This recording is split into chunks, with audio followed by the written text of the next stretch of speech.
É desse jeito, você está aí, entrando na nossa quinta aula, Teologia do Obreiro, curso básico em teologia, turma das quartas-feiras. Então, é a quinta aula da turma das quartas-feiras, curso básico em teologia. Hoje é quarta-feira, 13 de outubro de 2021. Quarta-feira, 12, não, 13? Não, 12 não. 13, 12 foi ontem. Ontem foi o dia da criança. Ontem foi o dia de muitas crianças, mas hoje não. Hoje é dia 13 de outubro, quarta-feira, 2021. Muito bem, meus irmãos, convido vocês a abrirem suas apostilas na página 9. Página 9. Página 9, por favor, os que têm as suas apostilas. Os ministérios e as suas divisões. Os ministérios e as suas divisões.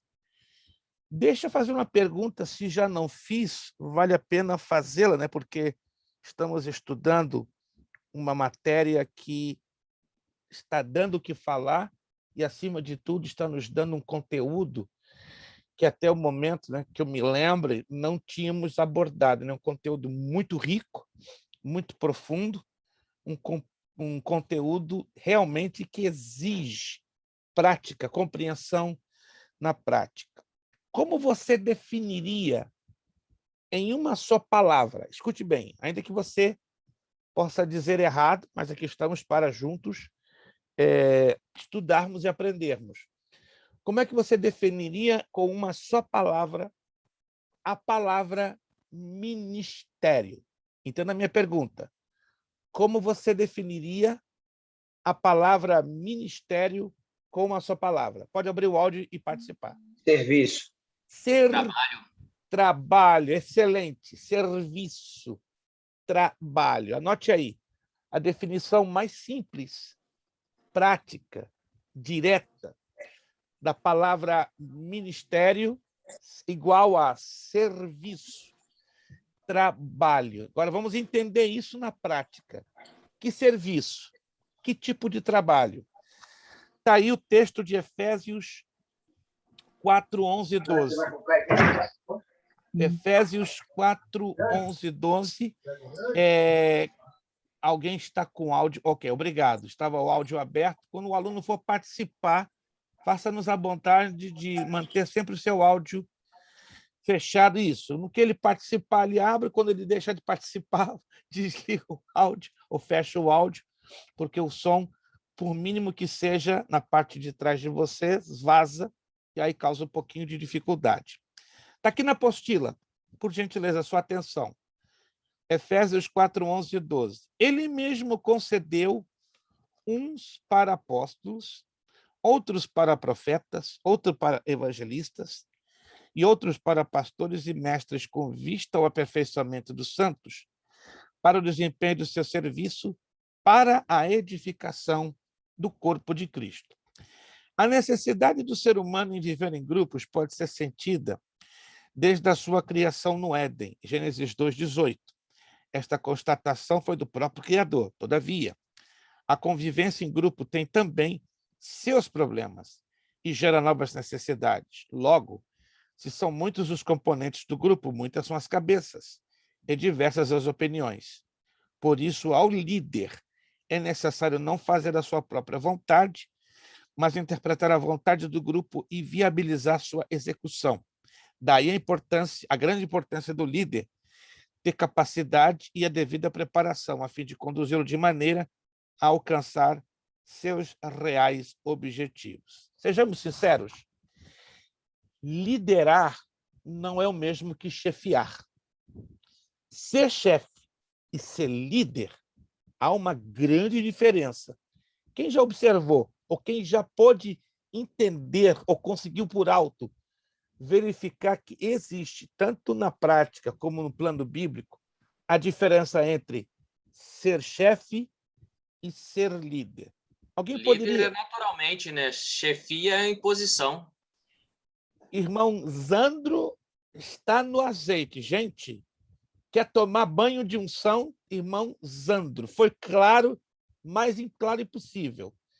Chefia é você impor, fazer com que a sua vontade prevaleça, que a sua vontade seja executada.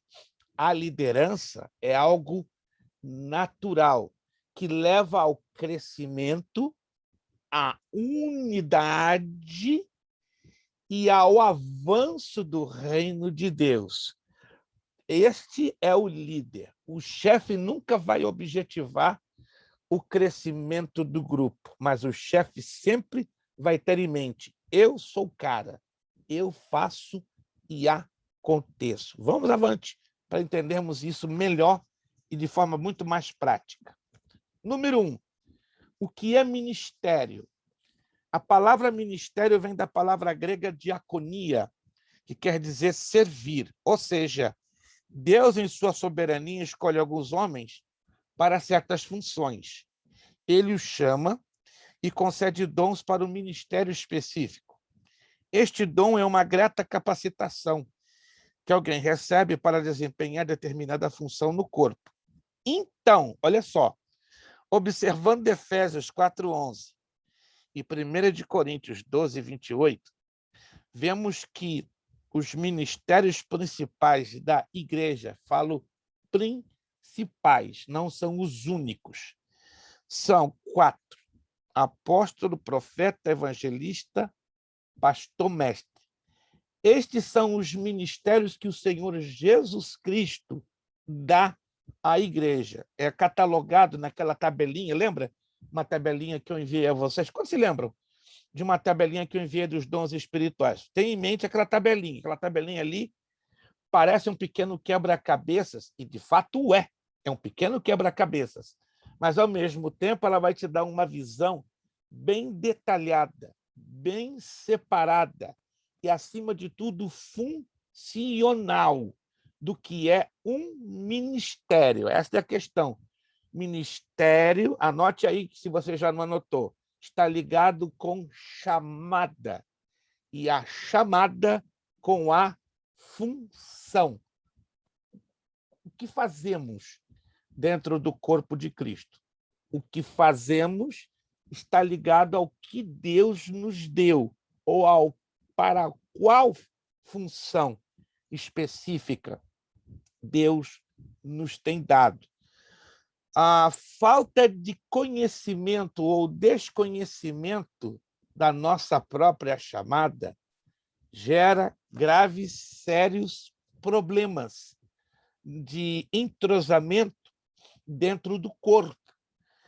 Parte desses problemas está ligado à liderança, que, além de não enxergar a necessidade da chamada, obviamente ele vai ignorar que fulano A, B, C, D tenham uma função específica a ser desempenhada no corpo de Cristo. O ministério de pastor, olha que interessante, está aqui na apostila, não aparece em 1 de Coríntios 12:28, pois ali os ministérios estão listados de acordo com os dons. E pastor, gente, não é dom, é função. Isso que está causando sérios problemas na cabeça de alguns líderes de denominações. Ministério, como já foi falado, e aqui nós ressaltamos, é, portanto, serviço. Todo ministro deve ter em mente essa verdade. Fomos chamados para servir. Não fomos chamados para ser servidos. Me preocupa e me assombra igrejas que você vê um cadeirão daqueles enormes no púlpito, que você se pergunta: por que tão grande? É para o rei Momo se assentar?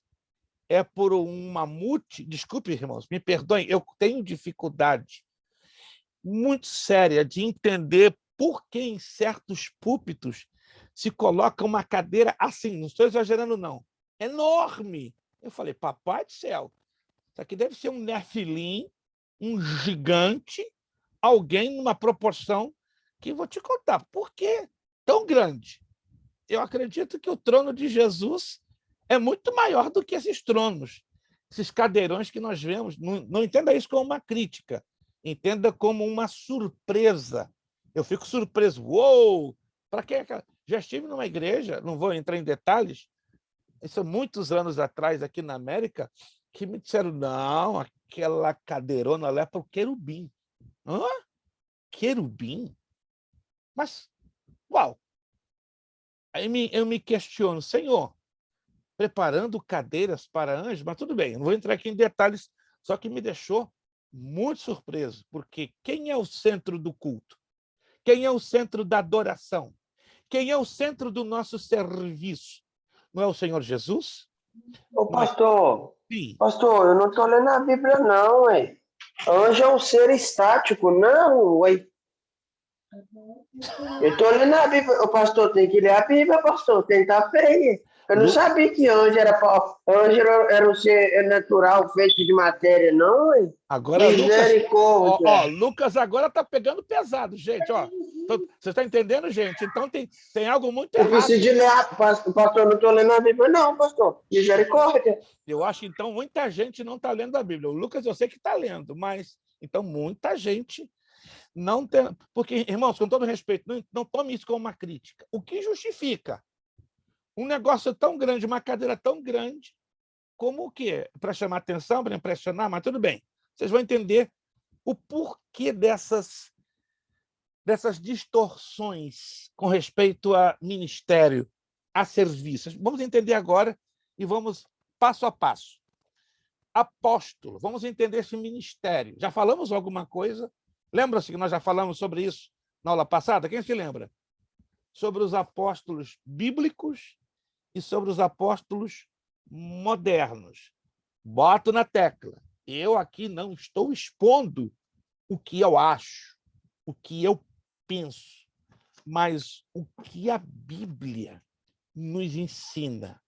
Eu quero deixar bem claro que o meu papel, meu humilde papel aqui, não é convencer a você daquilo que eu penso. Todos os pensamentos aqui são devidamente respeitados, os pontos de vista de cada um dos alunos de igual forma, ouvimos a todos, mas a única pessoa aqui que não tem nenhum direito de impor o que acha, o que pensa, essa pessoa sou eu.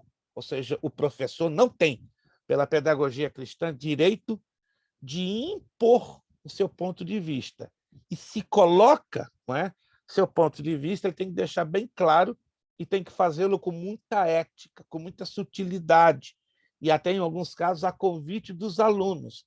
Por quê? Porque se eu imponho ou coloco o meu ponto de vista, qual é a tendência? É de eu influenciar. E eu posso influenciar para bem ou para mal. Se eu estou certo, influencio para bem. Se eu estou errado, eu vou influenciar para mal, para errado. Quantos estão me entendendo, gente? Quantos estão me entendendo? Por isso que a pedagogia cristã orienta. Professor é o único em sala de aula que não pode e não deve emitir a sua opinião. A partir do momento que ele é convidado pelos alunos, aí tudo bem, mas que ele deixa bem claro, é minha opinião, não é o que a Bíblia, a palavra de Deus, ensina. Estamos entendidos? Quantos estão me entendendo? Aí eu uso aquela estratégia que o apóstolo Paulo usa na primeira carta de Coríntios, capítulo 7. Digo eu, e não Senhor. Lembra que Paulo fala isso lá em 1 Coríntios, capítulo 7? Diz o Senhor, e não eu. Então, vou deixar isso bem claro. Quando sou eu e quando é a palavra de Deus. Vamos lá, então. O que a Bíblia fala sobre apóstolo? A palavra apóstolo, isso aqui é impressionante. Ó, ocorre mais de 80 vezes no Novo Testamento. Esse nome que designa o primeiro ministério estabelecido na igreja, 1 Coríntios 12, 28, é de origem grega, apóstolos, e significa enviado, ou seja, um indivíduo que executa serviço pessoal agindo em nome e pela autoridade de quem enviou. Desculpa interromper, eu estou vendo aqui alguém com iPhone, mas eu não estou conseguindo identificar quem seja. Se alguém me ajude, por favor, porque fica difícil no invisível saber quem é o iPhone. É eu, pastor, a Glau. Obrigado, irmã. Porque aí Eu não estou em casa ainda. Perfeito. Obrigado, irmã. Obrigado. Porque fica complicado eu saber quem está por detrás do iPhone. Obrigado. Tá bom. Deus abençoe. Perfeito. Vamos lá. Apóstolo, então, é um indivíduo que executa serviço especial agindo em nome, olha que interessante, agindo em nome e pela autoridade de quem enviou. Em geral, significa enviado com uma missão especial. Começamos por aí a definição bíblica de apóstolo. Enviado com uma missão especial. Como é que seria esta missão? Olha o parágrafo que vem adiante.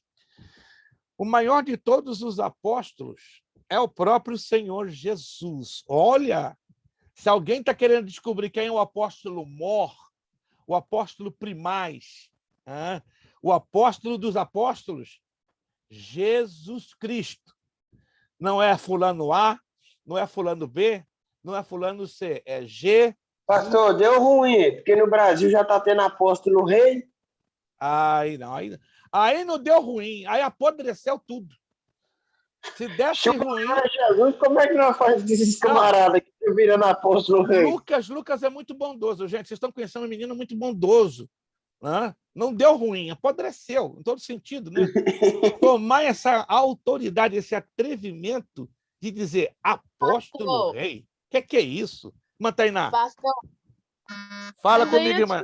Uma pergunta que eu não sei se todo mundo já pensou isso. E o que será que Jesus pensa desse povo? O que Jesus... Olha a pergunta da irmã Tainá. Está sendo gravada, hein? Vou repetir. A irmã Tainá está perguntando o que será que Jesus pensa desse povo. Irmã Tainá, eu vou me atrever a imaginar o que Jesus está pensando. Tipo assim, né? Se está tudo na Bíblia, por que você não lê, né, gente? E segue aquilo ali. Porque aí você vai ver que você está errado, né? Jesus vai dar uma resposta. Hipócritas, raça de víboras, fariseus. Em outras palavras, está aqui a palavra, está aqui a revelação da minha verdade. Vocês não admitem porque não estudam. E se estudam, porque vocês querem colocar o ponto de vista de vocês acima da autoridade do meu próprio livro, da minha própria palavra. Jesus foi muito direto, né, para dizer para os fariseus: vocês são um bando de raça de víboras, vocês são um bando de hipócritas. Está aqui, ó, a lei explica tudo, mas vocês não querem saber de praticar a lei, de ler, não é, e exercitar a lei. Eu entendo que existem hoje pessoas que estão na completa ignorância deste livro. Acredite, obreiros, pastores de igreja, não se espante, não se surpreenda, não se escandalize. Existem centenas, inclusive aqui na América. Gente, irmãos, pastor que não tem um básico de teologia, pastor que não vai a uma escola bíblica dominical, pastor que não conhece um mínimo deste livro, não se escandalize. Tem demais. Maluziane, abrindo o seu áudio.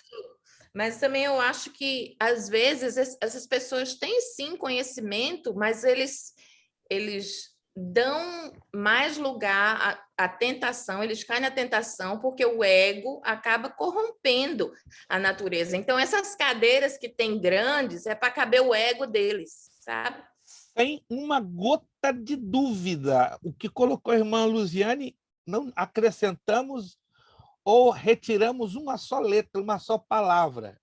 Preferi ouvir isso da parte de um aluno do que eu colocar, mas confirmo. O tamanho das cadeiras que vemos hoje nos púlpitos é o tamanho do ego dos homens, que, em outras palavras, querem dar uma de semideuses, querem representar o que Deus, na verdade, não é. Porque Deus não precisa de cadeirões, Deus precisa de corações rendidos, entregues a Ele, para servirmos e adorarmos a Ele em espírito e em verdade. Quando estão entendendo isso, irmãos? Olha, esta matéria vai deixar a gente angustiado. Por quê? Porque quando chegamos ao final, qual é a conclusão que nós vamos chegar? Número 1, poucas igrejas, eu vou repetir, pouquíssimas igrejas estão vivendo a teologia do obreiro à luz da Bíblia. Poucas. Vamos, hipoteticamente, aqui pegar o número de 20. Um exemplo, tá? Não quero ser cruel. 20 igrejas. Se 4 estão vivendo à luz da Bíblia, meu Deus, vitória. Completo triunfo. Porque a maioria está tendo dificuldade. Uns por ignorância, admito. Mas outros, como disse nossa irmã Luziane, sabem. Claro que sabem. E fazem por quê? Para exaltar o seu ego e colocar Jesus por escanteio lá fora. E eles querem assumir o lugar que corresponde ao próprio Deus. Vamos lá. Pastor, só um comentário. Passa. Hoje a situação está tão feia, mas tão feia, que há pecado na santidade. Hoje a pessoa é humilde para se enaltecer em cima da humildade. Ele pratica os atributos cristãos, mas para se enaltecer naquilo. Hoje alguns praticam pela motivação errada. Tem os que praticam a verdade por essa motivação, para fazer essa diferença. Ah, não, para apontar o dedo e falar, ele é diferente dos outros. Mas ele está pecando da mesma forma. Porque ele tem gloria na sua humildade, no seu caráter, naquilo outro. Eu já estou cansado de ver falsa humildade na internet, falso amor. Tudo que é falso hoje, observar essa colocação do irmão Lucas, tudo que é falso hoje está muito comum no meio evangélico. E, acima de tudo, e é perigosa a falsa humildade. Gente, a falsa humildade ela é tão perigosa, que ela tem o objetivo de que você seja aplaudido, ou seja, aquele camarada que apresenta a aparência, a capa, o rótulo de falsa humildade, observa bem, ele sempre vai evidenciar a ele para ser o quê? Aplaudido, reconhecido. É uma falsa, porque ele, no fim da história, ele se coloca no meio dos holofotes. Nossa humildade, Conheço bons teólogos, pastor. Desculpa, meu interromper, mas eu conheço bons teólogos que eles se vangloriam na sua boa teologia, no seu bom conhecimento, para dizer eu sou diferente do resto e colocam no pedestal. Eu conheço. Irmãos, misericórdia, irmãos. Me perguntaram esses dias, pastor, o senhor não tem medo de errar? É o que eu mais tenho. Tanto que eu admito, eu não tenho problema em admitir que eu sou falho, deixo muito a desejar como professor, deixo muito a desejar como ministro do Evangelho. Essa é a razão principal, que termino a aula, revejo todos os vídeos e digo, rapaz, o Luiz Prestes hoje deu um bolão fora. Aí eu tenho que procurar o quê? Sempre me corrigir na maneira de abordar, na maneira de colocar, na maneira de ensinar. Irmãos, eu não estou aqui para ser o dono da verdade. Eu admito, tenho muita coisa a desejar, mas eu estou batalhando diariamente, na graça de Deus, na misericórdia de Deus, para tentar, embora eu sei que por mais que alguém diga, né, eu estou dando o melhor de mim para Cristo, mas eu não tenho o melhor de mim. Quando a gente usa, é uma frase engraçada, né? Eu estou dando o melhor de mim. Nós não temos o melhor de nós. Na verdade, não existe nada de bom dentro de nós, né? Mas a gente se esforça, claro, na graça e na misericórdia de Deus, para trabalhar em passar algo que seja para o crescimento e proveito. Mas em nós, sinceramente, se olharmos à luz da Bíblia, não existe o melhor de nós. Existe, sim, a graça de Deus, a misericórdia de Deus, que nos leva, com muito esforço, a apresentar algo que, na verdade, é imperfeito, é falho. Mas a graça de Deus, como disse o apóstolo Paulo, lá em 2 de Coríntios 12:9, Jesus disse a Paulo, a minha graça te basta, e o meu poder se aperfeiçoa na fraqueza. Isso que o Lucas disse agora é uma coisa muito séria. Teólogos excelentes nós encontramos hoje aí na mídia, nas redes sociais, e eles acabam cometendo o pecado mais absurdo, né? O mais estranho, que é vangloriar-se da sua teologia. Misericórdia, estou longe de eu chegar a ponto aqui de dizer para vocês, somos a melhor escola teológica, sou o melhor professor de teologia, irmãos, eu tenho muitos defeitos, mas esse chama-se insanidade mental. Eu teria que ser muito insano ao chegar nesse ponto para admitir que eu sou o melhor. Estou lutando muito, mas não sou e jamais serei o melhor. O melhor é Jesus Cristo. Irmã Jennifer, por favor. Pastor, eu tinha e tenho tentado lidar com isso ao julgar as pessoas ou falar de tal pessoas, porque eu estou tendo o privilégio agora de estar, né, buscando mais aqui na escola, ou então eu lendo em casa, ou eu orando quantas vezes ou não, aí eu olhar para outros, por ver para o lado de fora, aquele fulano está bebendo, está fazendo isso, e eu já completar que está errado, ou igrejas, ou coisas, e entrar e dizer, não, o culto é para Deus, não é para mim, eu não vou olhar o homem. E quando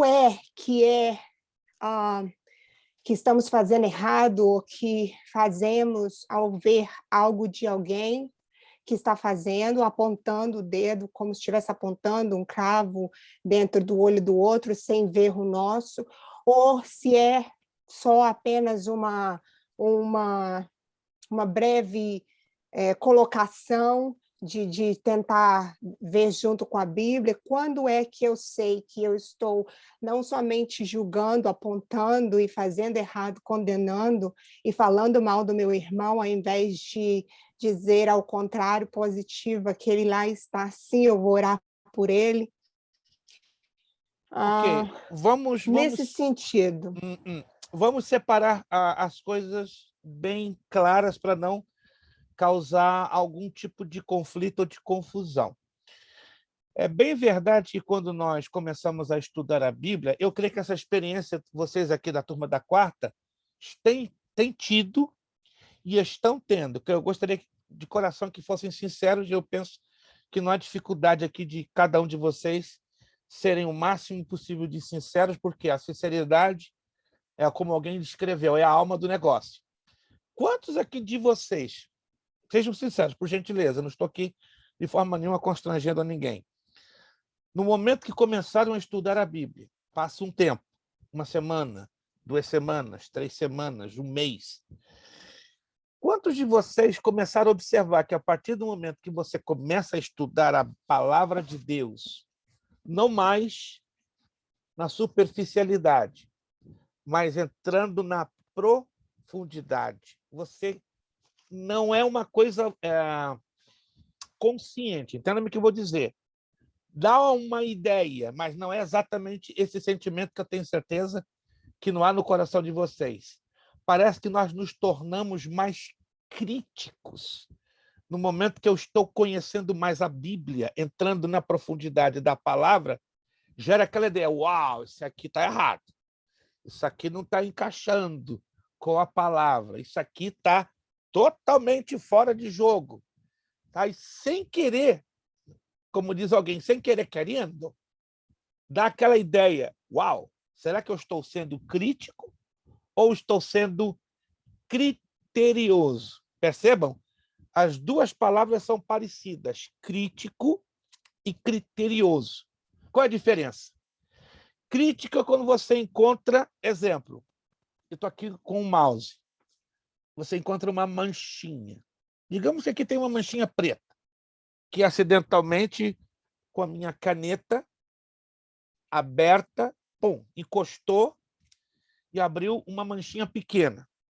Mas eu cometo o mesmo acidente, a caneta aberta, bate de novo na superfície do mouse, aí tem uma outra mancha. E isso vai acontecendo por diversas vezes, até que todo o meu mouse está manchado de pontinhas pretas. Mas eu não quis provocar conscientemente, tá? essas pontinhas pretas no meu mouse. Aí eu, naturalmente, me torno crítico comigo mesmo. Poxa, Prestes, seja um pouco mais cuidadoso.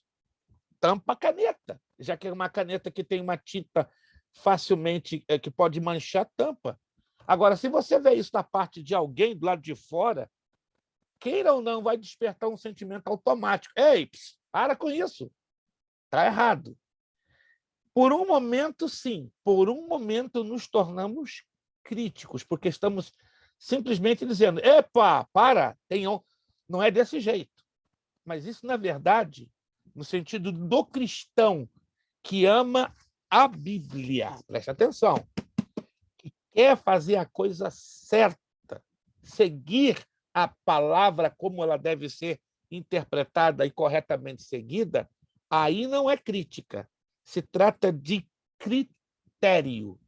O que é critério? Regra. Tenho que viver uma vida dentro de um conjunto básico de regras. Vamos ser sinceros? A vida é ou não é cercada de vários conjuntos de regras básicas para vivermos adequadamente, confortavelmente, sadiamente? A vida tem esse conjunto de regras, sim ou não? Claro que sim. Vou dar um exemplo. Temos que ter uma vida razoavelmente disciplinada. Em que sentido? Ter hora para acordar, hora para dormir, hora para comer. E entendo que tem gente muito indisciplinada com respeito ao uso do seu tempo. Come demais, dorme demais, ou ao contrário, dorme de menos, come de menos, começa a sacrificar e maltratar do corpo. Isso é uma falta de disciplina. Isso quer dizer que essa pessoa não tem critério para manter o seu próprio corpo. Outra forma de critério. Um cristão tem que ter uma disciplina básica. Tempo para ler a Bíblia. Tempo para orar, devocional. Tempo para relacionar-se com Deus. Ah, pastor, eu tenho 2 part-times. Deus me abriu uma porta para um full-time. E semana que vem eu vou ganhar 2 overtimes. E quem sabe até o próximo mês já estou embarcando num more time. Será que esse camarada tem critério? Ou ele é um insensato? O que é uma pessoa insensata? Quer abraçar o mundo com os braços e com as pernas. Desculpe essa expressão um pouco forte. Irmão, nós sabemos os nossos limites. Eu tenho certeza que, por exemplo, o Lucas, irmão João, irmã Ivani, cada um de vocês, sabemos até onde podemos ir. Não somos loucos de fazer além daquilo que eu posso e devo ir e devo fazer. Exemplo, se eu sei que eu só posso, com as minhas 2 mãos, segurar uma quantidade de livros, eu não vou ser doido de eu querer carregar 20 livros em cada mão. O que vai acontecer? Vou perder o equilíbrio? Vão começar a escorregar da minha mão? Isso chama-se falta de critério. E o que eu fico mais triste ver que hoje muitos cristãos, incluindo obreiros, não têm critério para a sua vida espiritual. Não tem um conjunto de regrinhas básicas que possam nortear, orientar a sua vida espiritual e nem a sua vida ministerial. Quer um exemplo prático, irmã Jennifer? Um obreiro, ele é na igreja porque ele é em casa, com a família. 2 e 2 são 4. Pensa naquele obreiro cuidadoso, aquele obreiro que faz a coisa com excelência na casa de Deus. Observa isso com atenção, irmãos. Ele é a mesma coisa em casa, com a sua esposa, com seu esposo, com seus filhos. Não tem como esconder isso. Nós somos na igreja, é bíblico isso, o que somos dentro de casa. Tem uns artistas aí que tem guarda-roupa duplo. Tem um guarda-roupa para usar só em casa e outro guarda-roupa para usar só na igreja. Mas, ao fim e ao cabo, como diz o mineiro, o caboclo se denuncia. Ele vai de troca-troca, né? Esse meu guarda-roupa que eu uso em casa é esse que eu uso na igreja. Aí vai chegando no ponto que ele quer manter a aparência, ele vai se confundir. Aí vai chegar na igreja e vai se esquecer de trocar a roupa espiritual dele. Aí ele vai dar exatamente, ele vai manifestar exatamente aquilo que ele é dentro de casa. Quantos estão me entendendo, irmãos? Quantos estão me entendendo? Isso é muito sério, isso é perigoso. Não podemos ser na igreja aquilo que não somos dentro de casa. Tá? Eu tenho certeza, não estou aqui querendo ser indiscreto com ninguém. Por favor, aqui não me cabe, não me dá essa competência de eu averiguar a vida pessoal de cada um de vocês. Eu respeito a privacidade de todos. Mas eu garanto que nossa irmã Ivanil, já a conheço há um bom tempo, ela é na casa de Deus exatamente quem ela é dentro de casa. Desculpa, irmã Ivanil, não estou querendo ser indicado com a senhora, não. Mas é muito fácil saber isso. Porque a irmã Ivanil é uma pessoa carinhosa, uma pessoa cuidadosa, uma pessoa que você vê que quer fazer as coisas com excelência. Eu tenho certeza que ela é assim, na sua casa, com seus filhos, com seu esposo, com a sua família. Me permita usar o exemplo, o casal 40, né? Aqui não, aqui nós temos 2 casais 40, né? João e Luziane e o Wellington e irmã Nube, né? 40-40. É um negócio sério, né? Irmão Wellington, eu observo muito, não digo que eu sou reparador. Eu tenho certeza, olha o sorriso daquele casal ali, tá vendo?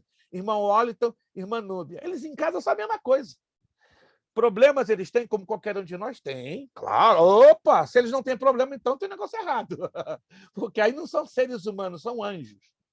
Mas o que eles são em casa, a nível do respeito, do carinho, do cuidado, do critério, irmãos, é tão patente, isso transpira a flor da pele. Eu vejo no trabalho que eles desempenham na casa do Senhor. É tão bonito, gente, é tão bonito. E quando você vê isso tão claro, brilhando, eu falei, uau, não tem como dizer a vida daqueles dois não é oculta em nada, porque eles refletem o que estão vivendo dentro da família. Mas uma coisa, eu não tive ainda a oportunidade de conviver com o irmão João e a irmã Luziane, mas se eu convivo com esse casal 2, 3 dias, é fácil. Também eu vou descobrir isso.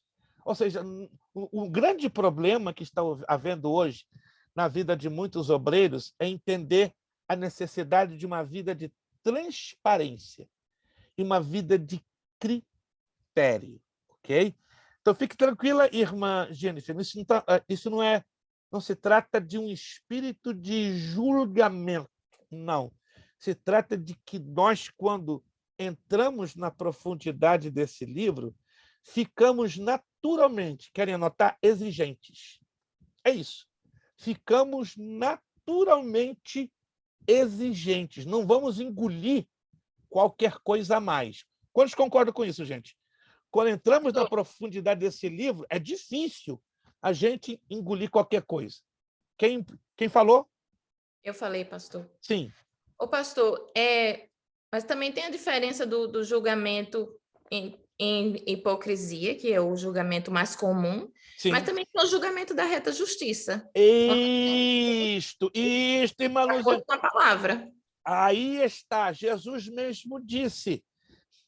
Olha que parece irônico, né? Não julgueis para ser julgados. Aí os espertalhões, né? os teólogos de plantão, pegam esse texto isolado, pega e isola o texto. É pecado.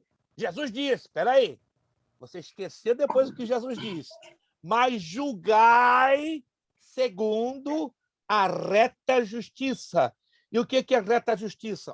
É você pegar a régua, a régua é o tamanho da justiça de Deus, ou seja, tem que ser de acordo com os padrões ensinados pela palavra de Deus. Na maioria das vezes, nós julgamos por aquilo que vemos e pensamos, e não por aquilo que a Bíblia nos ensina. Rapidinho, Lucas, rapidinho, vamos lá. O negócio do não julgueis hoje em dia está no amor, né? Aí eu solto aquela frase de C.S. Lewis. No dia que o amor for um Deus, ele se torna um demônio. Porque hoje em dia Deus é só amor e não é mais justiça. Então, se você julga, ou se você é criterioso, você se torna crítico, você se torna fariseu, você se torna religioso, você se torna um monte de coisa. Porque você tem que, na teoria hoje, aceitar e amar tudo, porque Deus é amor e o evangelho é incondicional, não tem nada, entendeu? Hoje nós estamos num debate que não haveria necessidade se nós não tivéssemos sido corrompidos por essa teologia de amor, sabe? Na porque verdade... eu cheguei à conclusão. A gente está rodando numa coisa que é clara, mas só que pela teologia de amor que foi encarnada na nossa igreja brasileira, a teologia mentirosa, a gente tem que debater sobre isso. Alguém escreveu algum tempo atrás... minha forma de pensar. Alguém escreveu, eu não vou entrar em detalhes, mas alguém escreveu um livro chamado Amor Cristão Libertino. Tem título forte. Tem esse livro, tem em inglês. Amor cristão libertino. Que negócio é esse de amor cristão libertino? É exatamente o que o Lucas está falando. Tá? Em nome do amor, fala-se de uma certa liberdade. Mas isso não é liberdade, isso é libertinagem. O que é libertinagem? É dar excesso de liberdade a coisas que vão violar os princípios de santidade expostos e ensinados pela palavra de Deus. Deixa eu avançar aqui um pouquinho mais. Não, calma. Você não está entendendo. O negócio ainda vai render, vai render. Espera aí. É o que eu acabei de falar. O maior de todos os apóstolos é o próprio Senhor Jesus, que foi enviado pelo Pai para executar a sua obra na terra. Para que esta obra fosse levada adiante após a sua ascensão, Jesus escolheu 12 homens. Isso aí, não temos dúvida. Jesus deixou 12 homens. Tais homens foram capacitados pelo Senhor com autoridade, poder para operar milagres, ousadia para pregar. Tudo isso mediante a operação do Espírito Santo que lhe fora dado. Toda essa munição tinha por objetivo capacitá-los a desbravar todas as frentes por onde fossem, e aí estabelecerem a igreja de Jesus Cristo. Olha essa frase aqui, ó. Esse ministério exigia praticamente que um apóstolo reunisse quase todos os outros ministérios num só homem.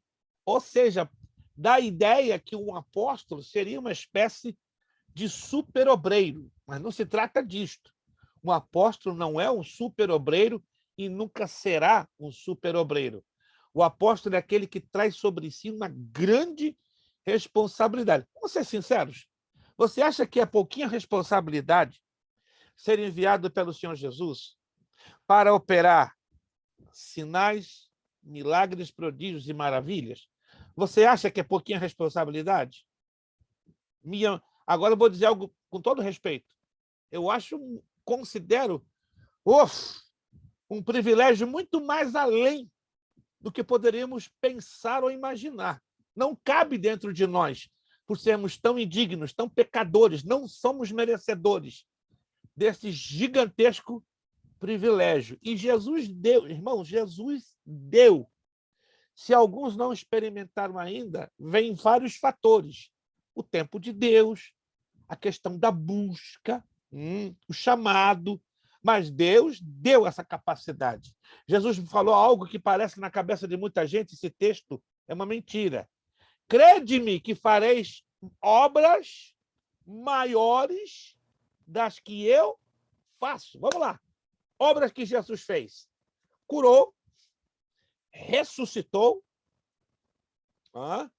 pregou e milhares se converteram. Aí você vai dizer, Senhor, então, tem alguma coisa errada comigo. E é uma pergunta que diariamente eu faço, Senhor. Não estou aqui para querer ser apóstolo, nem me parecer com nenhum apóstolo. Não tenho essa pretensão. Mas me ajuda, por favor, me ajuda em nome de Jesus a refletir uma faísquinha da tua pessoa. Porque a Bíblia é clara que ele nos enviou para cumprirmos esta missão que, infelizmente, não tem sido cumprida de acordo com a palavra de Deus. Virando a página. Tem uma página aí que você parece que ela está em branco, né? Ela está em branco de propósito, para fazer anotações. Agora o negócio vai ficar esquisito. Gente, você não está entendendo. Agora vai ficar esquisito. Profeta! Ei, papai do céu! Só o profeta de Deus nessa noite. Alguém já ouviu isso? Irmãos, se eu tivesse aqui um advil daqueles dos bons, eu tomava agora 4. Já esperava. O Senhor é uma bênção mesmo, viu? Porque você está acabando de falar que quando a gente começa a aprender as escrituras e tal. Gente, nossa, agora que eu aprendi esse trem de levita, agora vem o pastor com esse trem de profeta. Ai. Antes de nós entrarmos nesta parte, irmãos, essa matéria ela é perigosa. Tem um aluno na terça-feira que, pastor, o senhor está queimando seu filme. Eu não. Eu queimar meu filme? Não, pastor, o senhor está falando demais a verdade. Irmãos, mais queimado que meu filme já está. Em algumas igrejas, então, tem que me jogar um galão de gasolina e já ter a fogo. Porque o que eu tenho de igreja de porta fechada, para mim, ultimamente... Irmão, estou feliz, irmãos. Eu não estou aqui preocupado com isso, não. Alguns anos atrás, aqui na América, eu tinha, para a glória do Senhor, eu digo isso, múltiplas portas abertas. Era uma coisa, assim, assustadora. Mas, a partir do momento que Deus começou a falar forte no meu coração, ensina a minha palavra como ela é. Mas, Senhor, vai dar problema. Qual é o teu problema? O Espírito Santo me falou. Você quer ter problema comigo ou você quer ter problema com os homens? Não, não, não, não, não. Contigo eu não quero ter problema. Não sou doido de querer ter problema com Deus. Então, eu prefiro... Foi uma escolha minha, com todo respeito, tá? Não sou aqui de confidenciar coisas minhas pessoais, mas eu falo abertamente. Foi a minha escolha. Eu decidi agradar a Deus. Eu decidi trazer a verdade pelas Escrituras, como ela é. Doa quem doer. Não falto com respeito, nunca faltei. Jamais faltarei com respeito a quem quer que seja. Vou ser sempre carinhoso, cuidadoso em falar, em abordar e colocar. Mas, irmãos, amaciar a cabecinha do camarada, dizer, não, não é assim, não. Opa! Quando a coisa é, eu digo é. À luz da Bíblia. Quando a coisa não é, não é. Tá? Profeta.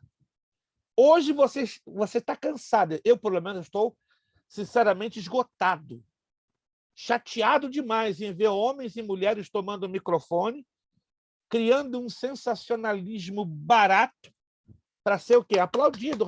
Aquela ali é o profeta! Irmãos, estão roubando uma prerrogativa comportamental do que era um profeta no Antigo Testamento. Hoje, incrível, estão roubando tudo que os profetas do Antigo Testamento eram e faziam, jogando para os dias de hoje. Escuta, irmãos, no Antigo Testamento, o ministério de profeta ele tinha 3 funções básicas. Trazer a vontade de Deus a Israel. Não existia os 66 livros completos. Existiam fragmentos da palavra de Deus através da Torá. Mas os 66 livros não existiam. Como não existiam os 66 livros, junto da nação de Israel, Deus levantou um grupo de homens chamados profetas, cuja função era revelar, em número 1, a vontade de Deus. Segunda razão do profeta do Antigo Testamento, revelar esta vontade pela forma escrita. Escuta essa. Uma marca dominante do profeta do Antigo Testamento é assim diz o Senhor, ou assim diz o Senhor dos Exércitos. Observa, todo profeta do Antigo Testamento, quando se apresentava diante do povo como representante do próprio Deus na terra, ele deixava claro, assim diz o Senhor, ou assim diz o Senhor dos Exércitos. E nos dias de hoje, há um problema de conhecimento bíblico e até mesmo de alguns usarem os dons espirituais. Alguns meses atrás, eu estive numa igreja americana e muito tempo eu não vi o que eu vi ali. So thus says the Holy Spirit. Assim diz o Espírito Santo. Que interessante. Eu falei, opa, essa igreja aqui é bíblica. Assim diz o Espírito Santo. Mas qual a diferença entre assim diz o Senhor e assim diz o Espírito Santo? Não é a mesma coisa? Não.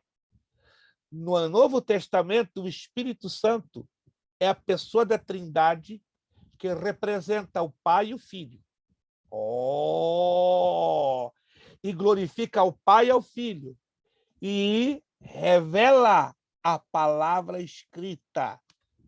Provérbios 29, 13. Abra agora e vamos ler uma palavra que você já está conhecedora dessa palavra. Provérbios 29, 13.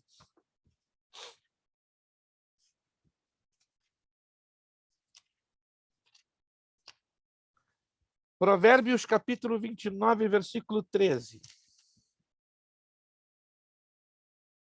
Perdão, 18, não 13, 18. 29 e 18, perdão. Provérbios, capítulo 29, verso 18. Não havendo profecia, o povo se corrompe, mas o que guarda a lei, esse é feliz. Anota aí. Esse é um problema sério de interpretação. Aqui a palavra profecia não se trata do dom espiritual temporal aplicado no Novo Testamento, mas se trata da palavra revelada e escrita. Como é que eu sei disso? A frase que vem a seguir, anote aí, lê com calma. Ó. Não havendo profecia, o que acontece? O povo se corrompe. Aí tem uma segunda frase, ligada à primeira. Mas do que guarda a lei, ó, a lei, esse é feliz. A palavra hebraica é Hassan. Hassan, revelação escrita da vontade de Deus. Assim trabalhava o profeta no Antigo Testamento. Lucas. Pastor, a gente vê exemplo disso também no Novo Testamento. Eu não lembro o texto, acho que é Atos, fala das filhas de Filipe. A Bíblia fala, chegando o profeta na casa de Filipe, havia 2 filhas dele e as 2 profetizaram. A Bíblia deixa bem claro, elas profetizavam, mas não era profeta, não é porque solta uma palavra profética que é profeta. O termo profeta ali nesse texto, está falando ali do profeta que chegou na casa de Filipe, era profeta usado para pregador da palavra, mestre e instrutor. Aí está. Eu não lembro a palavra grega, mas eu estudei e eu lembro que o termo é esse. Eu sou muito ruim de memória para essas coisas de lembrar assim uma palavra. Mas ali, as filhas profetizavam. Não é porque elas tinham uma palavra profética que elas eram profetas. Hoje em dia é isso, elas têm uma palavra profética que são profetas. Tem uma mania, tem uma doença chamada tudo profético. Ó, por favor, não se ofendam. Culto profético, dieta profética, zumba profética, jejum profético, semana profética, mês profético, ano profético, casamento profético. Gente, eu vi uma postagem no Facebook há 3 semanas, né? Venham conhecer a campanha Casamento Profético. Se você está para titia, sozinho, viúvo, desamparado, venha para o culto, que ali o casamento profético vai te abençoar. Ridículo. Eu falei, uou, casamento profético. As pessoas usam essa palavra profético para criar o que é sensacionalismo. Para criar, ali o negócio é bom, porque tudo é profético. Eles não sabem nem o significado da palavra profético. A palavra profética é ligada à revelação da palavra de Deus e a revelação que aponta também para alguns aspectos ligados ao futuro com o dom espiritual, palavra de conhecimento. Para aí, vamos avançar. O negócio agora vai esquentar. Pastor. Fala, irmã Glauciene. Estava esperando a irmã Glauciene. A minha Bíblia tem outra versão. Fala, onde não há visão, o povo se extravia, mas ditoso é o que guarda a lei. Aí tá. Profecia está ligada ao quê? Visão. Mas essa visão vem da onde? Da cabeça de qualquer pessoa? Não. Ela vem de uma base revelada, estabelecida, escrita, que é a palavra de Deus. Se tornou um jargão hoje. Sou profeta de Deus nesta noite. Anote aí, no Antigo Testamento, o profeta exercia um ofício.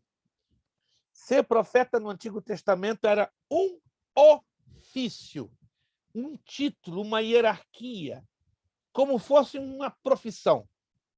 Mas no Novo Testamento é uma função. Está ligado a um chamado. Que é um exemplo dos mais impressionantes. Efésios capítulo 2, versículo 20. Olha que revelação que Deus nos tem nesta palavra de Efésios 2, 20. Abra sua Bíblia, por favor, e vamos ler Efésios 2, 20. Que lindo isso aqui. Efésios capítulo 2, versículo 20. Edificados sobre o fundamento dos apóstolos e dos profetas, sendo ele mesmo, Cristo Jesus, a pedra angular. Em algumas traduções diz a pedra de esquina. A pedra de esquina, ela tinha um desenho de um triângulo e ficava justamente na esquina, né, de um prédio. Aqui temos, o ângulo de 90 graus e a pedra de esquina, ela tinha um desenho dessa natureza, porque ela dava o quê? Muito maior apoio à estrutura de todo um prédio. É como as colunas nos dias de hoje, só que na época a tecnologia que não era comparada à de hoje, eles trabalhavam com um sistema de pedras de esquina, né? Em cada ângulo de 90 graus tinha uma pedra de esquina com um desenho de um gigantesco triângulo equilátero ou de um triângulo isósceles, né? Não vamos entrar aqui no mérito da geometria, há vários tipos de triângulo, equilátero, triângulo escaleno, triângulo isósceles, né? Mas só para você entender que era um triângulo bem prolongado, bem pontiagudo, bem grandão, para dar o que é sustentação em todo o arcabouço da estrutura. Mas, pastor, o que quer dizer esse texto de Efésios 2:20? Anota aí. Não existiam ainda todos os 66 livros da Escritura Sagrada. Como é que é?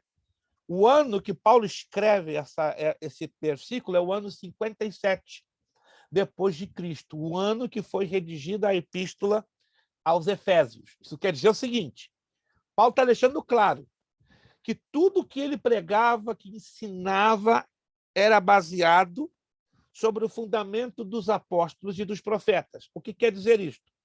Tudo aquilo que os sucessores ou os discípulos de Jesus ensinaram e pregavam, confirmando também o ensino dos profetas do Antigo Testamento, este era a coluna do ensino da igreja primitiva. Então a igreja primitiva, como não tinha os 66 livros da Bíblia Sagrada, como hoje temos, a base doutrinária, a base do ensino da Escritura, ela estava em cima o quê? Em tudo que os apóstolos de Cristo receberam, baseado também no ensino que os profetas do Antigo Testamento haviam deixado. Mas o que acontece com o livro do Apocalipse? É o último livro da Bíblia a fechar o conjunto dos livros inspirados. Em teologia chamamos de livros canônicos. Canon quer dizer autorizados, inspirados pelo Espírito Santo. Então, o cânon, o grupo dos livros inspirados, fecha com o Apocalipse. Em que ano? 96 depois de Cristo. Então, da data que é escrito esse texto, Efésios 2:20, ano 57, para a data que é fechado o conjunto do cânon, redação do livro do Apocalipse, se transcorrem aproximadamente mais de 40 anos. Então, 40 anos depois, aproximadamente 39 anos, para ser mais exato, o cânon está fechado. Pronto. A partir do livro do Apocalipse, sendo ele fechado, eu e você, a igreja, não dependemos mais do fundamento dos apóstolos e dos profetas. Dependemos da Escritura na sua íntegra, na sua totalidade, como nosso fundamento. Isso é maravilhoso, tá? O povo lá do tempo de Paulo só tinha o fundamento dos apóstolos e dos profetas, mas estava faltando alguma coisa. E esse alguma coisa hoje temos aqui, na base dos 66 livros. Isso é lindo, mas Deus nunca deixou de honrar o seu povo e de guiar o seu povo. E a forma que o seu povo tinha que ser guiado era em cima do fundamento dos apóstolos e dos profetas. Fechou o cânon sagrado? Fecharam-se os 66 livros? Então, isso aqui agora é o meu fundamento, é o seu fundamento, é o nosso fundamento como igreja para aprendermos, para obedecermos e para seguirmos. Mas vamos continuar aqui agora, né, sobre o profeta, ok? É o que acabamos de falar agora, né? Tais declarações, olha só, na igreja primitiva, profetas, na igreja primitiva, Eram homens de considerável aptidão espiritual e conhecidos por suas declarações inspiradas, o que os distinguia dos pregadores normais das igrejas. Está entendendo, gente? Uma coisa é o profeta do Antigo Testamento, número 1. Uma coisa era o profeta da igreja primitiva, número 2. E uma terceira e diferente coisa é o profeta que hoje rouba, como um pregador, um direito que não lhe cabe, que não lhe corresponde.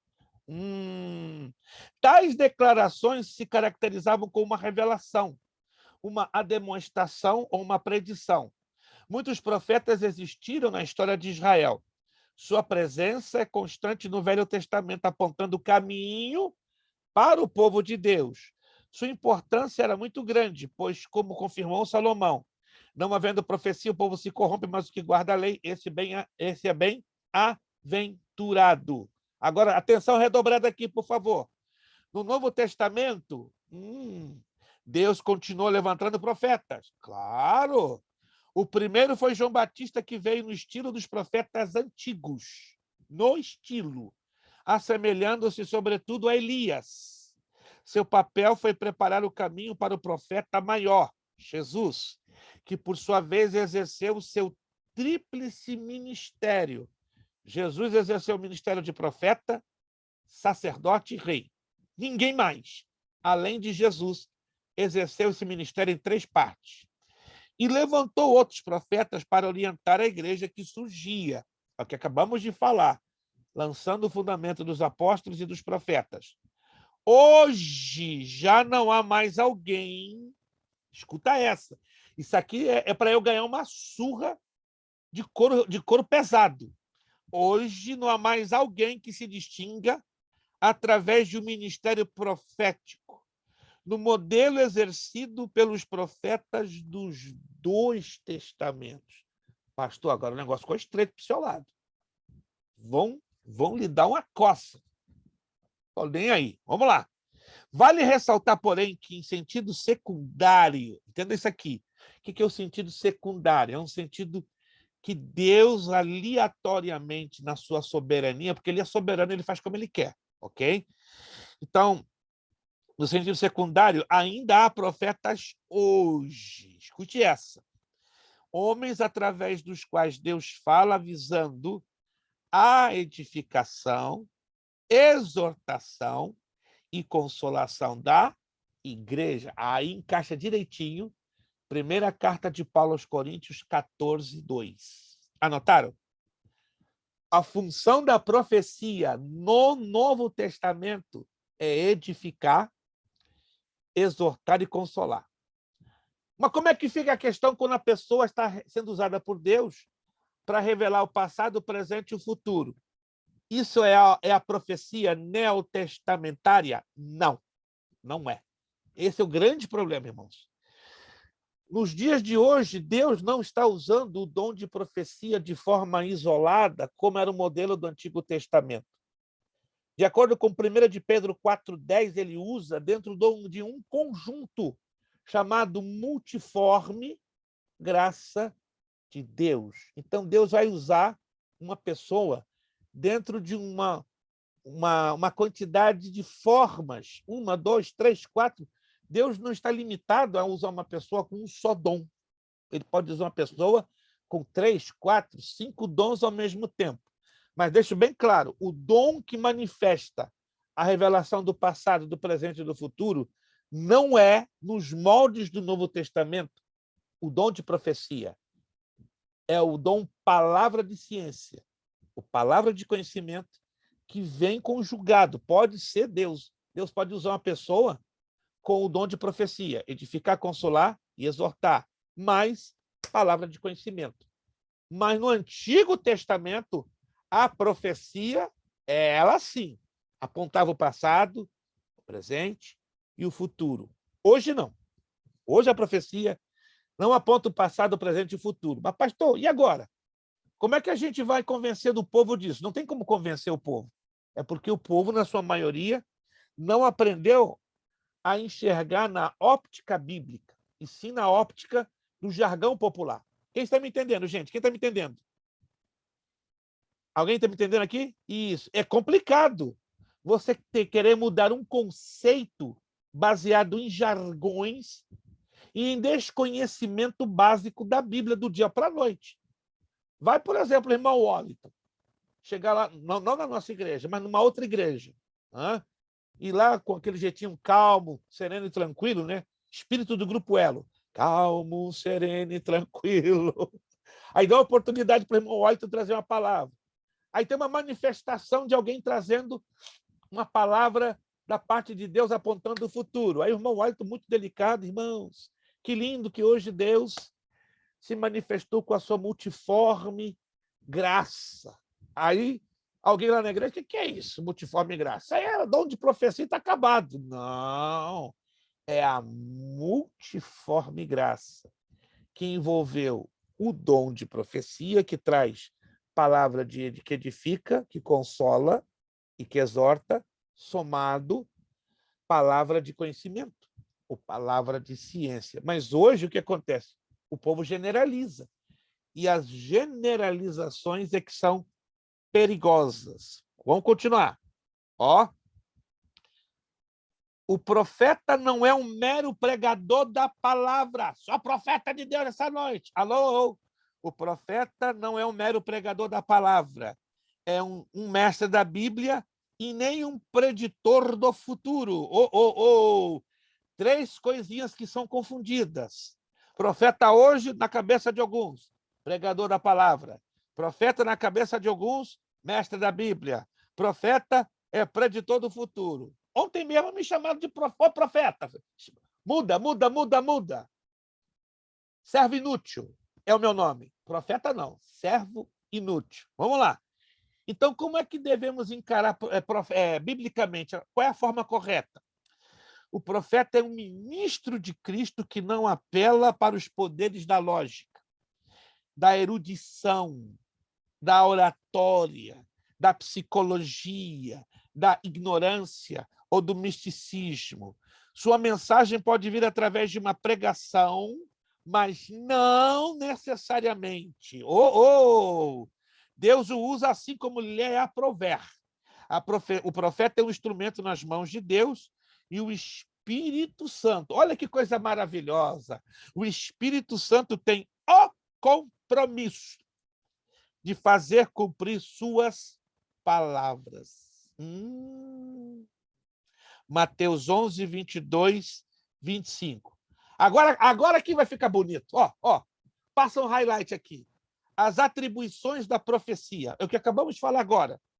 Edificação. O que é edificação? Construção, elevação, edifício, prédio, instrução, educação e informação. Meu Deus! O que é exortação? Estímulo, animação, encorajamento, conselho, advertência e sugestão. A exortação, ao contrário do que dizem. Sabe como muitos interpretam na igreja? Exortação, chicote, pauleira. E o pastor hoje exortou a igreja, ou seja, mandou o chicote, mandou a paulada. Cuidado, isso é errado. A exortação traz o quê? Alegria. Não há coisa mais linda e gratificante quando Deus nos corrige. Eu não sei se você tem essa sensação, mas como é lindo quando Deus nos corrige, porque a gente vê o quê? O amor do Pai sobre nós, quando estamos assim meio fora dos trilhos, fora do caminho. Toda correção, como diz o escritor aos Hebreus, na forma imediata, causa o quê? Tristeza, constrangimento. Você tem filhos e você já viveu essa experiência, na verdade? No primeiro ato da correção, o menino fica... Olha o biquinho do menino. Esperneia, faz pirraça, grita. Mas depois a criança em si, lá na frente, vai chegar à conclusão. Foi para o meu bem. E Deus faz a mesma coisa comigo e com você? Claro que faz. Claro que faz. Somos melhores do que a nação de Israel? Não.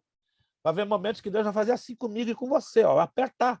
É bem verdade que quando Deus nos corrige, na maioria das vezes, anote aí, na maioria das vezes, não entendemos o porquê. Aí você começa a autojustificação. Senhor, tenho te servido fielmente, tenho jejuado, tenho orado, tenho feito tudo direitinho, como ensina a Bíblia. Por que eu? Ei, como por que eu? Somos melhores que os demais? Ou Deus não pode apertar de vez em quando, não é? A nossa vida? Porque Deus sabe aonde dentro de nós precisa ser trabalhado. Deus sabe exatamente as escórias que precisam ser limpas, as arestas aparadas. Irmão, só Deus sabe as nossas necessidades de sermos por Ele trabalhados. Se existir um cristão que diga porque eu, então ele está fora da visão bíblica. Porque todos nós, irmãos, passamos por momentos que precisamos ser corrigidos e trabalhados por Deus. Necessitamos, entende? Quem aqui já passou por uma experiência de aperto tão absurda que você tem se questionado? Por que eu, Senhor? Estou fazendo a coisa direitinho. Já o meu irmão ali sem vergonha, o meu irmão ali negligente, o meu irmão ali com a vida torta, não acontece nada. Mas eu, teu servo, tua serva, estou lutando para fazer a coisa certa e estou aí, chorando, apertado, passando com cada prova. Quem já passou por essa experiência? Ou está passando? Boa notícia para vocês. Ei, ó. Dá um sorriso. Colgate. Você está no caminho certo. Se o negócio está apertado para o teu lado, mas você está fazendo a coisa direitinho, olha, irmão Zandro, se a coisa apertar para o seu lado, a tal ponto que ninguém na sua casa entenda o que está acontecendo, mas o irmão tem consciência, eu estou fazendo a coisa certa, daquele sorriso Sandro Crest. É difícil, não vou mentir para vocês, não. Quando a gente tem consciência que está agradando o coração de Deus, estamos fazendo tudo que está ao nosso alcance de certo, e parece que começa a dar tudo errado na nossa vida, aí você vai dizer, epa, estou em pecado. E as pessoas são as primeiras a apontar o dedo para nós. Está em pecado. É assim ou não é, gente? Desculpa, isso aqui não é um desabafo, não. Nós estamos aprendendo a Bíblia. É desse jeito. Os amigos de Jó, né, pastor? Falou tudo, Lucas. Os amigos de Jó, pessoal, uns teólogos bons, que foi que os amigos de Jó, a teologia deles dura até hoje, hein? Você tá doido? Tem um jargão estúpido, desculpa a franqueza, que tem muitos obreiros dizendo, Deus não é o Deus que dá, é o Deus que tira. Deus não pode tirar aquilo que ele dá. Como não? Claro, ele é soberano. Deus está lá no primeiro livro de Samuel. Deus dá e Deus tira. Mas por que Deus às vezes faz isso? Dá e depois tira. Para provar. Para testar nossa fidelidade. Eu poderia aqui falar de 20 exemplos, mas vou falar de um só exemplo. Um só exemplo. Que para mim é o maior de todos. Para você talvez não seja. Deus não deu um filho a Abraão? O filho da promessa? Sim ou não? Quem se lembra que Deus deu um filho da promessa para Abraão? Quem se lembra? Como se chamava o filho da promessa? Que Deus deu a Abraão. Alguém se lembra o nome dele? Isaac. Sorriso. Sorriso. Isaac. Isaac era caro, era precioso aos olhos de Abraão? Claro, caríssimo. Ele menosprezou o seu outro filho, Ismael? Não. Mas ele tinha consciência que Ismael não era o filho da promessa, e sim Isaac. Aí chega aquele grande dia. Abraão, aqui estou, Senhor. Pega o teu filho. Olha o que Deus diz na Bíblia. Interessante isso, né? Anota isso. Teu único filho. Aí está. Ei, papai do céu. Está entendendo a revelação bíblica? Mas como? Abraão tinha 2 filhos, mas na visão de Deus, só um que era o único. Só um que era o válido. Não que Deus desprezasse a Ismael. Entenda isso, por favor. Da obediência, não da desobediência.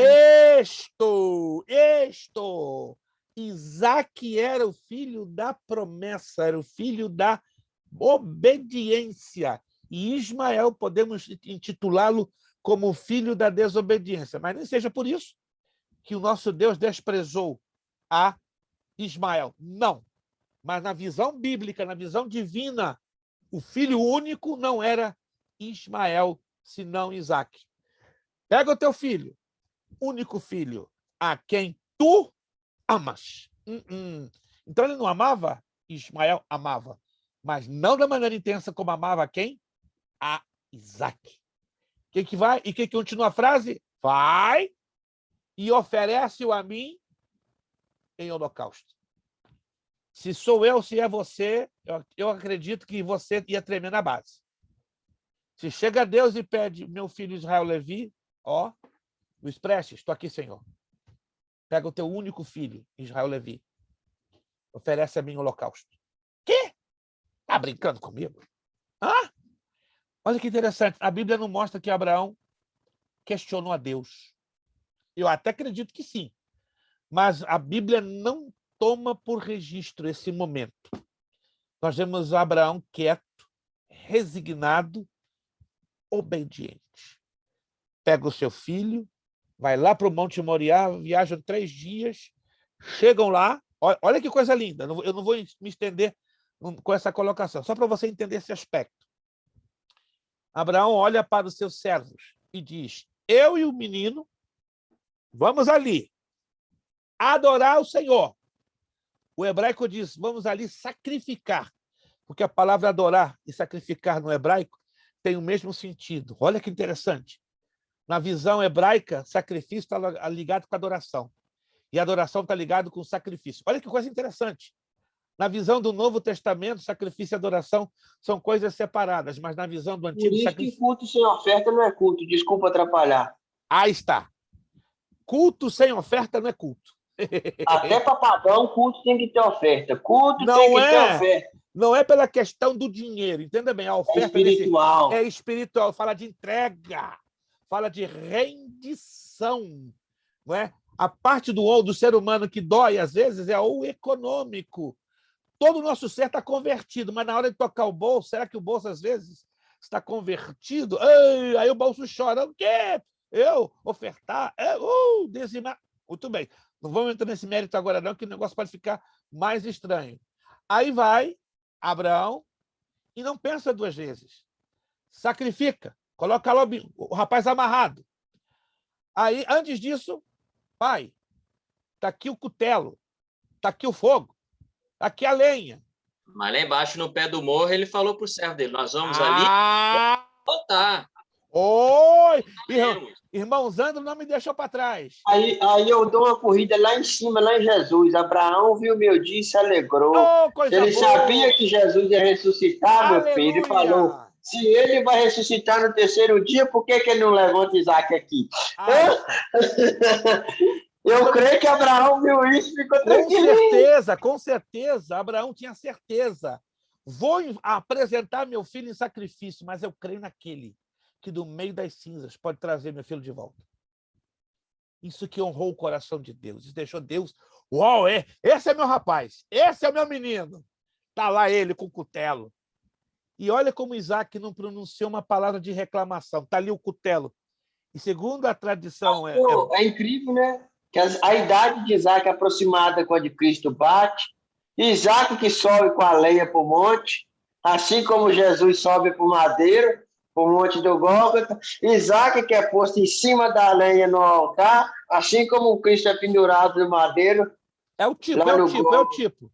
Quando eu estava para morrer ali, ó, e o cutelo, se você estuda, era uma faca curva, que tinha o objetivo de quando entrava no corpo do animal, a pessoa levantava e extirpava, tirava as entranhas, com toda a força, assim. Tinha um formato de um gancho. Imagina isso na cabeça. Eu acho que é parecido com o que a gente usava lá no interior de Minas, na roça, para colher arroz. Meio com a meia-lua, assim. Ó. Exato, tipo uma foice, não exatamente. Mas o objetivo era enterrar aquela lâmina no coração do animal e rasgar o coração e as vísceras. Isso era o sacrifício que era feito nos tempos do Antigo Testamento. Agora, imagine isso na cabeça de Abraão. Vou rasgar o coração, vou rasgar as vísceras do meu próprio filho. Mas que coisa linda quando Abraão, disposto a fazer. Ei, para! Abraão, não estendas a tua mão sobre o menino, porque agora sei que tu amas a Deus, tu obedeces e não poupaste o teu único filho. E aí, em seguida vem o quê? A provisão. Aí que eu vou.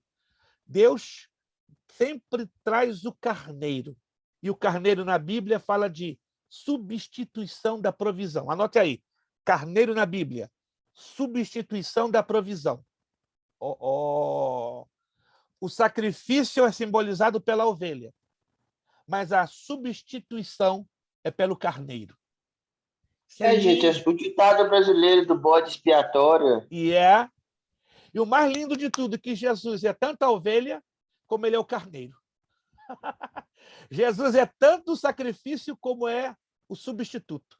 Uou, que coisa linda! Mas o que isso tem a ver com o profeta? Calma, vamos lá. Essas são as atribuições do profeta, tá? Exortação, já falamos. Consolação, ato de efeito, já vamos terminar. Mais 10 minutos e terminamos. Consolação, ato efeito de consolar. Alívio, conforto, consolo. Essas são as finalidades da profecia na igreja. Tudo o que passar disso foge às regras emanadas das Escrituras Sagradas. Alguma dúvida sobre o ministério do profeta à luz da Bíblia no Novo Testamento? Se existem dúvidas, manifeste-se agora ou cole-se até a próxima aula. Ficou claro? Alguma dúvida? Se tiver alguma dúvida, por favor, grita agora. Pastor, ainda não entrou aqui dentro. Isso aqui é muito importante para a gente avançar. Vamos então agora, se não tem dúvida, vamos entrar no evangelista. A palavra evangelista significa mensageiro de boas novas. Na igreja primitiva, os evangelistas exerciam uma função especial, que era de anunciar o evangelho. Como não pastoreavam igrejas locais, estavam em condições de ir de lugar em lugar pregando a Cristo a todos, com um poderoso ministério acompanhado de operação de sinais e maravilhas. A Bíblia cita Filipe e Timóteo como evangelistas. Todos os cristãos podem e devem anunciar o evangelho, todavia a maioria não é capaz de fazer uma pregação apropriada para o momento contemporâneo, o momento de hoje. O evangelista é um pregador e faz isso com maestria, habilidade e poder que lhes são conferidos pelo Espírito Santo, especialmente para esse fim. Evidentemente, nem todo pregador, coloca um highlight aí, nem todo pregador é um evangelista. Consideramos que todo apóstolo, olha que interessante, é um evangelista, mas nem todo evangelista é um apóstolo.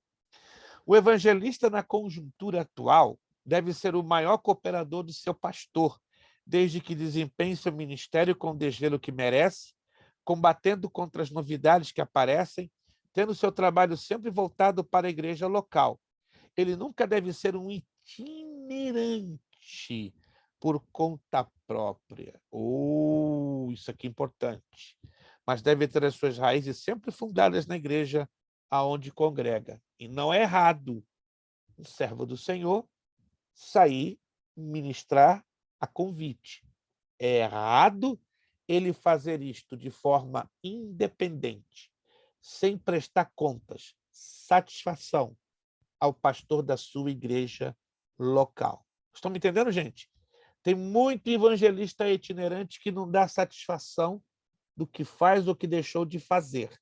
Mas não é errado os servos do Senhor terem ministérios itinerantes, desde que ele tenha raízes com a sua igreja local, desde que ele tenha submissão e obediência ao seu ministério local e tenha consideração de dizer, pastor, se o senhor me permite, estarei hoje ou no próximo fim de semana, ou um tal dia, ministrando... Em poucas palavras, pastor Luiz, ele ir com a bênção do pastor dele. Isto. Pastor sem pastor não é pastor. Meu pastor é bem mais jovem do que eu. Não estou me colocando como exemplo, né? Tenho 62 anos, o meu pastor tem 45. Somos 17 anos, mas temos um carinho, um respeito muito grande. Eu costumo dizer ao meu pastor Júlio, se o senhor disser, pastor, o senhor não vai a tal lugar naquele fim de semana, eu estou disposto a ouvir o senhor. Ele começa a rir. Quem sou eu, louco, de lhe atrapalhar? Não, pastor, o senhor é o meu pastor. Estou debaixo, não é, da autoridade espiritual que Deus lhe incumbiu. Então, o que o senhor me disser, ainda que possa estar errado, é isso aqui. Se o senhor acha que eu não devo ir a tal lugar ou que é inconveniente, eu não tenho problema em acatar a sua palavra. Mas ele, muito pelo contrário, carinhosamente, respeitosamente, sempre, todo momento que a gente sai fora para ministrar, coloco ele ao tanto, né? Ciente, ora por nós, nos abençoa, ou seja, a gente batalha para entender o princípio de autoridade espiritual. É algo que eu vou falar na próxima aula, né? Não existe o princípio da cobertura espiritual. Não, cobertura está ligado a paternalismo. Cobertura está ligado à ditadura espiritual que certos pastores exercem nas suas igrejas. Uma coisa é cobertura espiritual que não é bíblico, é herético. E outra coisa é estar debaixo de autoridade espiritual. É bem diferente. Vamos, então, marcar para a próxima aula continuarmos falando sobre o pastor. Então, na próxima aula em diante, a próxima aula será o dia 20, tá? Dia 20 de outubro. Vamos falar sobre o ministério do pastor, do presbítero, olha que interessante, do mestre ou doutor, e aí vamos, que nós temos aí ainda o mês de novembro para, matéria abençoada, né? E aos irmãos da Casa Worship Church, nós estamos lá, sexta-feira, com a terceira e penúltima parte do nosso curso de obreiros para a glória do Senhor nosso Deus. Vamos lá aos nossos exercícios? Primeiro, aquele que eu deixei avulso, e depois vamos pegar o do papel, né? O avulso. Vamos lá. Quem fez o exercício avulso? Irmã Luziane, vamos lá. Bom, muita gente hoje, né, está querendo um pontinho extra, coisa boa. Quando se trata de pontinho extra, o povo fica animado. O povo fica animado. Vamos lá. Vamos começar com a nossa irmã Luziane. Nossa irmã Luziane, então, o exercício foi muito simples, né? Título de pesquisa. Vamos ouvi-la como ela abordou o seu exercício. Pode falar, irmã Luziane, fique à vontade.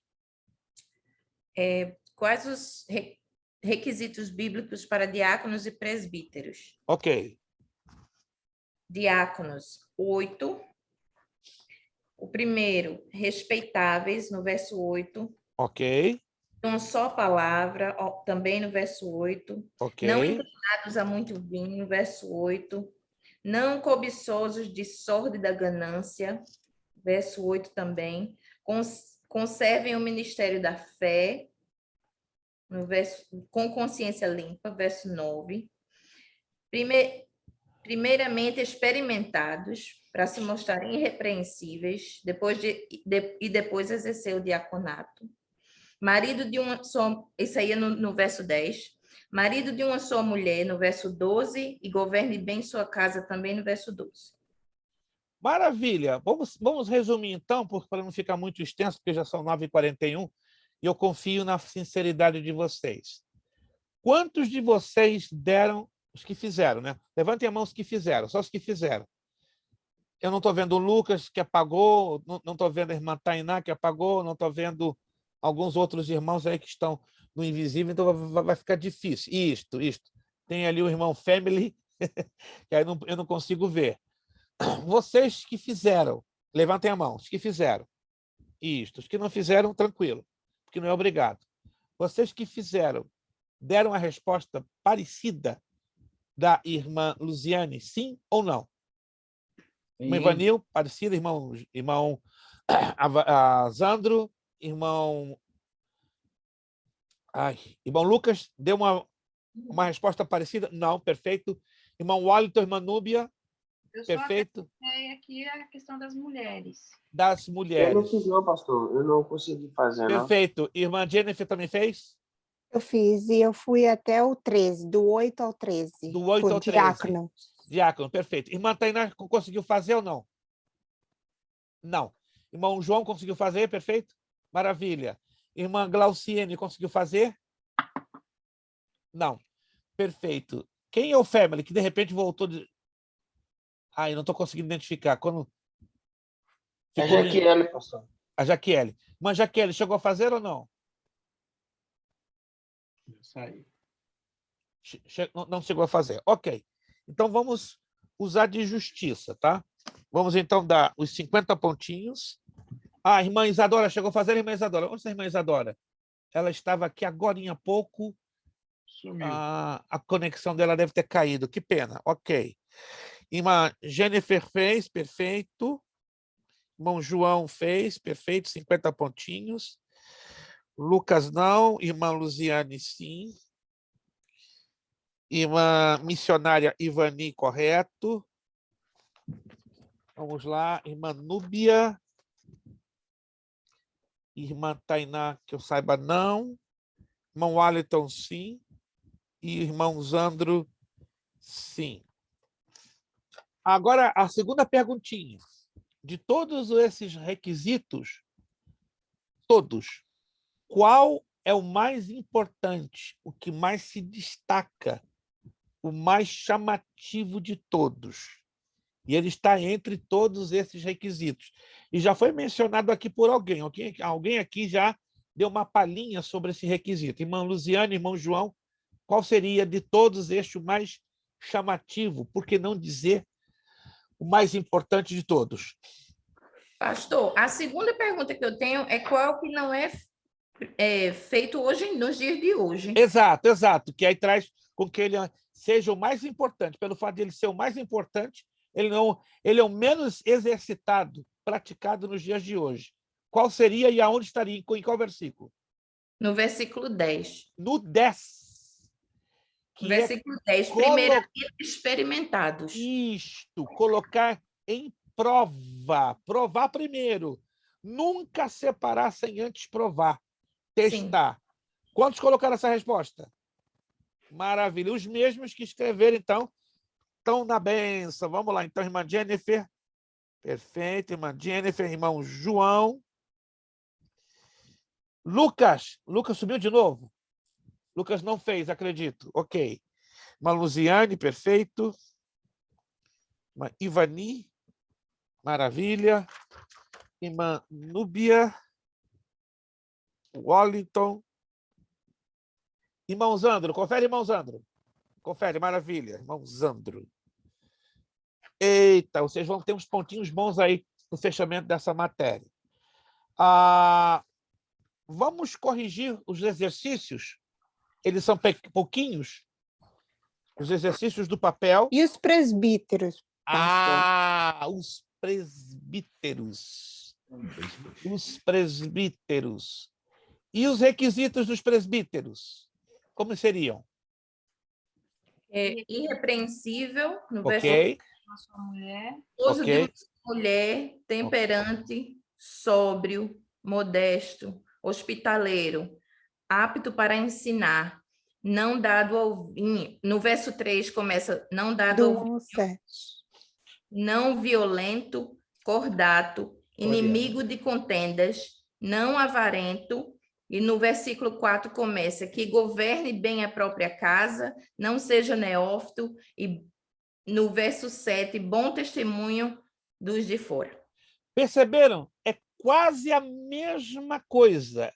Quase uma leve, pequena diferença de 2 a 3 itens entre diáconos e presbíteros, mas praticamente, vamos dizer, 85% dos requisitos aos diáconos são os mesmos aplicados aos presbíteros, com uma leve diferença. Então, os que fizeram, eu já apliquei já diretamente, né, o ponto, né, menos o irmão Wellington. Irmã Núbia, sim, mas desta vez andaram separados. Uau, sempre juntinhos, né, na mesma página, no mesmo... acabei esquecendo dos presbíteros. Irmão, olha, vou colocar aqui, esqueceu dos presbíteros. Não pode, irmão, olha. Se o irmão se esquece dos presbíteros, o negócio fica apertado para o nosso lado e para o seu lado também. Vamos lá rapidinho, então, corrigir os exercícios do papel, que são poucos, né? São bem pouquinhos. Ainda que eu vou dar por fora mais exercícios. Uma vez que nós ampliamos o tempo de aula, eu vou dar. Só essa semana vocês ficam sem o exercício. Só o exercício que eu dou para vocês é a leitura. Tá? A leitura do restante da apostila. Vamos lá. Assinale com C para definir a alternativa certa e E para a alternativa errada. Tá? Nós estamos aqui na primeira página. Então, eu vou dar os números e você vai me dizer se está certo ou errado. Primeira parte nós já corrigimos, pastor. Já corrigimos? Certeza absoluta? Eu creio que sim. Já corrigimos? Já corrigimos? Já foi corrigido. Já corrigimos tudo? Não, Não, só essa primeira página e a segunda página. Então falta então essa aqui, correto? Responda. Vamos lá então. Como tá ligado? Eu estou testando vocês. Pastor está perdido? Não. Posso estar perdido até na neblina, mas no exercício não. Vamos lá. Número 3. Responda pelo menos 2 passos preventivos quanto ao obreiro ser puro e fiel ao seu cônjuge. Quem pode me dar essa resposta? 2 passos preventivos quanto ao obreiro ser puro e fiel ao seu cônjuge. Respeito e Honesto e submissão. vigilante. Respeito e submissão. Irmão Sandro, repita, por favor. Honesto e vigilante. Honesto e vigilante. Falou tudo. Alguém mais colocou uma outra resposta? Eu coloquei honesto e vigilante e trazendo sempre em mente Efésios 5:25. Excelente, irmã Evanil. Colocou de uma maneira magistral. Alguém mais? Alguém mais? Honesto e vigilante seria a resposta mais objetiva, trazendo em mente o texto de Efésios 5:25. Pode colocar lá, que se cair na prova, essa é a resposta. Vamos lá. Aqui vai ficar bonito. Relaciona a coluna A com a coluna B. Parece joguinho de criança, né? E eu garanto, você pode não acreditar, alguns vão errar. Eu garanto. Vamos lá. Eu vou dar as letras e vocês vão me dar os números. Letra A, qual o número? Letra A, qual é o número? eu coloquei 3. Ai, 3. ai, ai. Ai, ai, ai. Eu coloquei Ai, ai, ai. Já começou legal. Letra A, qual é o número? Eu coloquei 3. 10. A. 10. Número 10. 10. Cordato é o oposto de iracundo. Ô, papai do céu. Eu coloquei H, prudente. Não. Vocês vão ver depois onde vai encaixar. Letra A, número 10. Eu tinha absoluta certeza que alguns iam errar aqui. Então, letra A, número 10. Letra B, qual é o número? Coloquei 17. 17. Falou, irmã Núbia, e não pestanejou.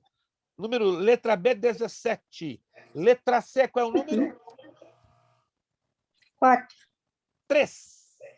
3. Oh, Eu tinha posto 3 e tirei. Temperante. Essa virtude relaciona com os gostos e hábitos físicos, morais e mentais. Letra C, 3. Letra D, qual o número? 11. 18. 18, piedoso. Ele cumpre os seus deveres para com Deus. Letra D, 18. Letra E. Qual o número? 1.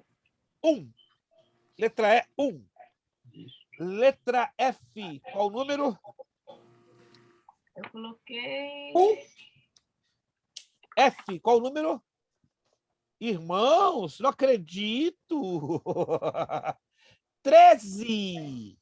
Letra F, número 13, está ligado ao fim de não cair no opróbrio. Oh. Letra G. Eu coloquei 14. Quase, irmã Núbia, bateu na trave. Mas a irmã Núbia está jogando uma boa partida de futebol, tá? Bateu na trave. Então, repito. Letra F, 13. Letra G, qual o número? 2. 16. 6. Letra G, 16. O bem é fruto do espírito. Letra H. Qual o número? H? Ninguém fala nada. Letra H. Fácil da Todo mundo terra. com medo de errar. 4. 4. Olha lá. Irmão Zandro não pestanejou, levantou o rosto e falou com garra. 4. H, número 4. Letra I. 12. 12. 12. Letra J. Letra J. Letra J. 14.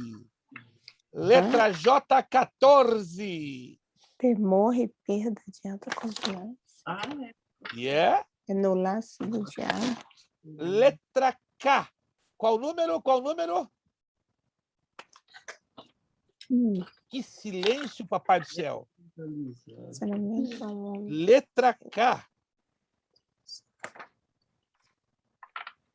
Não conseguiram pegar. Nossa, esse aqui tá bem errado. É para pensar, gente. Isso aqui é para pensar. Para pensar bonito, para ler e pensar. Letra K, número 7. Não arrogante. Letra L. Ih, rapaz, esse aí tem que acertar. Letra L. Eu coloquei 19. Irmã Núbia tá batendo na trave direto. 20. Sempre um númerozinho antes. Letra L, número 20. Letra M. Letra M. Ninguém diz nada? Letra M, número 15. Letra M, número 15. Letra M, número 15. Letra N. N de Natal, natividade. Letra N, qual o número? 6. 8. 8. 8. Letra O. Qual o número? 9. 9. Glória a Deus. Está começando a coisa a ficar iluminada. Letra P de papai. P de papai. Letra P de papai. Qual o número? 11. 11. 11. Q de queijo. Q de queijo. Qual o número? 6. Q de queijo, 6. R de rato. 2. 2. Perfeito. R de rato, 2. Agora fica mais fácil, né? Estamos eliminando quase tudo. Letra S. Qual o número? 5. 19. Letra S. 19. Agora alguém tem que acertar, por favor. Letra T. Vamos lá. É a última. 5. 5, graças a Deus. Número 5. Ai, eu fico Estou pensando seriamente em fazer a prova só nessa base. Só usar esse exercício. Gente, eu estou recebendo inspiração do céu. Fazer a prova só em cima desse exercício. O que vocês acham? Pastor, vai dar um nó na cabeça. Não, é só decorar. Rapaz, é só decorar. Fiquem orando por mim. Se Jesus me deixar animado... Oh, my God, isso ficou muito difícil. Não é difícil, irmã Ivani. É só ler. Ler, visualizar. Tá bom? Olha lá, irmãos André. Então, ore para que eu não receba essa animação de Deus.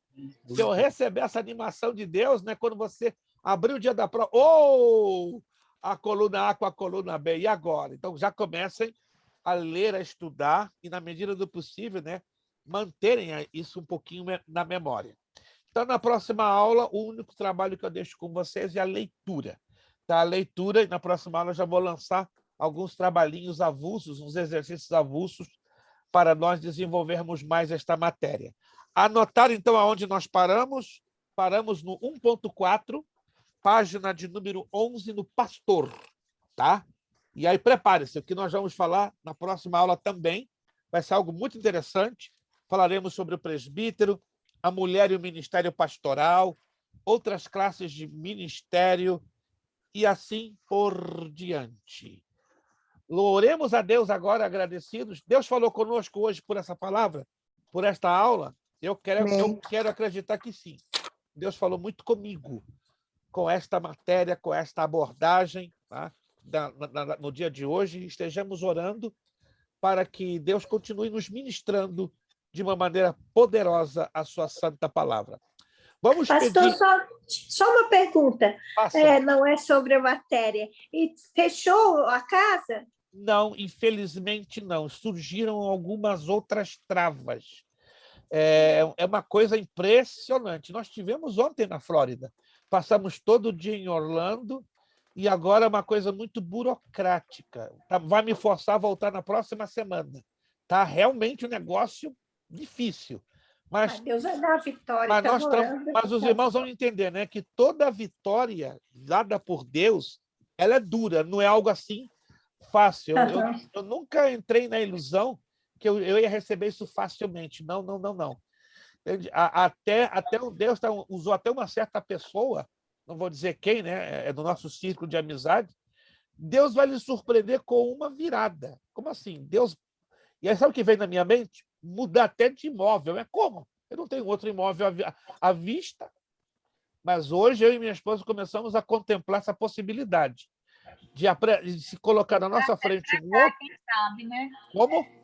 Mudar para cá. Ai, olha, irmã Núbia. Será que irmã Núbia está falando do Espírito de Deus ou do Espírito da profetisa Núbia? Gente, não, mas hoje me ocorreu isso. Minha esposa disse, quem sabe porque nós temos, inclusive, até ofertas de 2 outros imóveis no meio do caminho. Apareceram oferta de mais 2 outros dentro do mesmo preço. Entende? E até em muito melhores condições.